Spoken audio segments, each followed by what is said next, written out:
Demi Allah saya bersumpah bahwa saya sebagai ahli akan memberikan pendapat menurut pengetahuan saya dan pengalaman saya dengan sebaik-baiknya demi keadilan. Apakah benar ahli pada tanggal 10 Mei itu telah diminta oleh Kapolsek Sungai Dingin untuk melakukan pemeriksaan terhadap jenazah tersebut? Benar ya? Kemudian di mana ahli melakukan pemeriksaan terhadap jenazah tersebut? Di kamar jenazah instalasi dokter forensik rumah sakit Bayangkara. Di Rumah Sakit Bayangkara Palembang. Baik. Kemudian boleh Pak, bisakah ahli menjelaskan kepada kami tentang hasil pemeriksaan baik jenazah, pemeriksaan luar maupun dalam terhadap jenazah tersebut? Jadi pada mungkin sebelumnya karena ini masih tidak dikenal jenazahnya, jadi kita melakukan identifikasi ini secara DVI waktu itu. Jadi kita memeriksa pemeriksaan fisik dan juga barang-barang apa yang melekat pada tubuh korban. Di situ kita menemukan properti berupa pakaian, kemudian ada pada saat anting-anting juga di situ, dan juga ada beberapa tanda yang bisa kita kenali. Akhirnya kita simpulkan bahwa pada malam itu sesuai juga dengan ada keluarga korban yang hadir, jadi kita langsung cross check dan itu kita sampaikan, dan ternyata memang diketahui bahwa itu adalah keluarga dari pelapor. Ya, di bagian kesimpulan saya itu dikenal atas nama dari hasil identifikasi secara DVI, teridentifikasi dari properti dan data medis serta sidik jari. Jadi setelah rumah itu besoknya itu ada sidik jari mendukung juga. Atas nama Vera Octaria, jenis kelamin perempuan, usia 21 tahun. Oke, itu dari identifikasi terhadap jenazah ya? Siap. Baik, kemudian untuk pemeriksaan yang ahli lakukan pada saat itu, apakah yang saksi temukan baik itu terhadap jenazah, terhadap tubuh jenazah luar maupun dalam? Mohon dijelaskan. Jadi pertama saya runut dulu dari pemeriksaan luar yang masuk ke anggota gerak itu ada lengan bawah kanan itu terpotong. Jadi mulai dari dekat lipat siku dan di situ kami melihat tidak ada resapan darah di situ. Jadi dimungkinkan bahwa ini adanya potongan ini terjadi setelah meninggal. Tapi mengenai perhiasan, jepit rambut itu saya bisa jelaskan bahwa ini kita menyebutkan properti. Jadi barang itu masih melekat pada tubuh korban. Ya, termasuk inilah yang bahan kita untuk menentukan mencari identitas dengan melakukan cross check dengan diduga keluarga yang menonton. Jadi di situ akhirnya kita temukan adanya yang kedua mengenai adanya jaring parut di punggung jari kelingking. Itu sebenarnya data medis. Jadi ada satu data medis dan satu properti. Dan itu cukup bagi kami untuk menentukan bahwa korban ini atau Mrs. X ini teridentifikasi. Di samping tadi tambahannya adalah sidik jari. Tapi pada malam itu kita bisa memutuskan.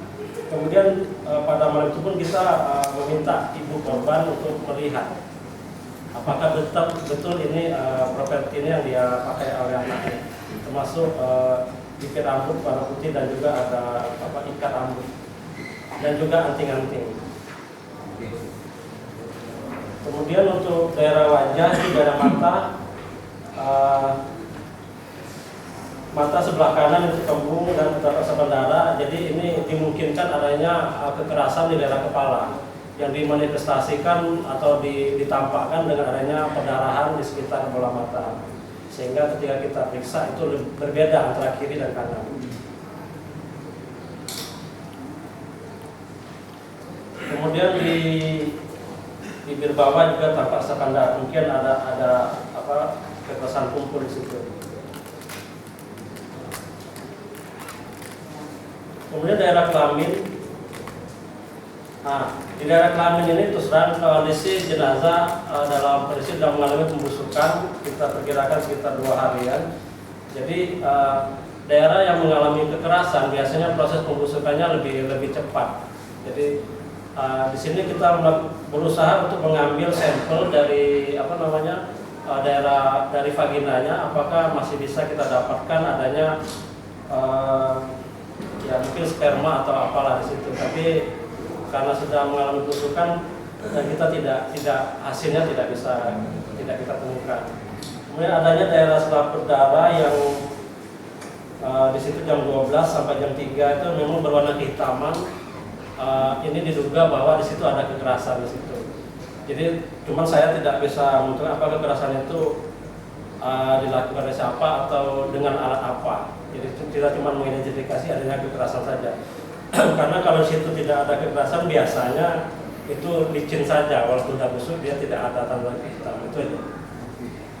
Itu pemeriksaan jenazah luar ya. Iya. Kemudian untuk bisa dijelaskan hasil pemeriksaan ahli terhadap bagian dalam dari tubuh korban. Pertama untuk daerah kepala itu dari luar kita tidak, karena busuk tidak menjumpai adanya tanda-tanda memar ataupun kekerasan, tapi ketika kita melakukan membuka kulit kepala, di situ kita menjumpai adanya resapan darah di sekitar puncak kepala. Kemudian terdapat memar di sekitar pelipis kanan dan puncak kepala. Artinya kenapa dilakukan otopsi, sebenarnya kita ada hal yang tidak bisa kita lihat di perusahaan luar. Nah, di sini kita melihat adanya tanda-tanda kekerasan di kepala yang kita jumpai setelah jenazah ini kita lakukan otopsi. Jadi kalau kemarin cuma luar saja mungkin ini tidak bisa kita lihat. Itu untuk yang daerah kepala.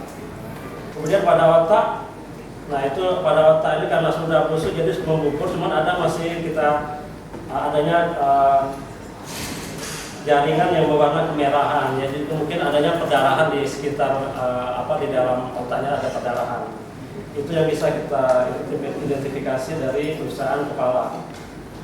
Kemudian untuk daerah leher, itu di bagian tenggorokan, ini kulit bagian dalam tidak ada kelainan. Artinya kalau pernah ada kekerasan di leher ini tidak ada misalkan apa dicek atau apa itu tidak kita jumpai adanya misalkan seperti tadi ada resapan darah. Kemudian di tenggorokan atau saluran pernapasan itu terdapat kotoran ya, seperti sisa makanan juga, sama seperti di kerongkongan. Jadi kita duga bahwa adanya makanan yang ketika itu tersedak dia masuk ke dalam saluran pernapasan. Kalau bahasa kami mungkin aspirasi paru. Jadi adanya makanan dari saluran makanan yang masuk ke dalam saluran pernapasan, menandakan bahwa ini terjadi pas saat dia masih hidup. Kalau dia mati, bahwa ini tidak jumpai. Kemudian untuk daerah rongga panggul, itu indung telur tidak dapat dinilai sudah mengalami pembusukan. Rahim kita lihat ada licin, kosong, dan kemarin ada kata-kata diduga hamil, maka kita lakukan pemeriksaan itu tidak jumpai janin dan masih kecil juga posisi rahimnya. Sedangkan kandung kemih itu kosong, tidak ada. Kemudian yang saya lakukan lagi adalah melakukan bilas vagina. Jadi setelah kita memeriksa selaput darah, baru kita mengambil sampel untuk memeriksa di daerah vaginanya. Dan situ tidak kita lakukan pemeriksaan di laboratorium Rumah Sakit Bayangkara, kita tidak menjumpai adanya sperma di situ. Karena kondisi juga sudah mengalami pembusukan. Sang Frida tidak tahu ya. Di situ kan saya tadi jelaskan cuman adanya tanda kekerasan daerah kelamin aja. Kalau bisa jelaskan dok hasil pemeriksaannya bagaimana? Yang jelas itu tidak normal seperti kalau tidak ada kekerasan gitu ya. Mungkin matinya akibat apa dok? Kalau mati kita adanya kekerasan di kepala. Mungkin itu apa dibenturkan atau dibakar?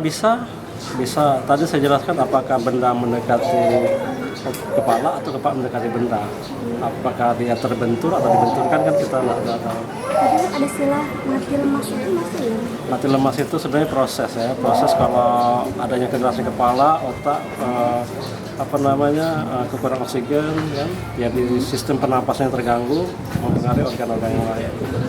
Mati lemas itu tanda-tandanya yang kita lihat, misalkan ketika organnya kita buka, diiris itu harusnya darah itu warna merah terang, nah ini kan merahnya merah gelap, berarti situ ada oksigen yang kurang.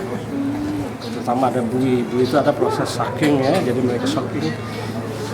Di situ akan ketahuan, misalkan wah ini karena proses mencari oksigen ya. Susahnya dihitungkan pelaksanaannya dengan yang ini nanti gitu loh, digabungkan. Diakumulasi. Digabungkan. Kalau masalah pemecatan kan kita belum tahu gitu ya, belum tahu. Kita nunggu aja lah.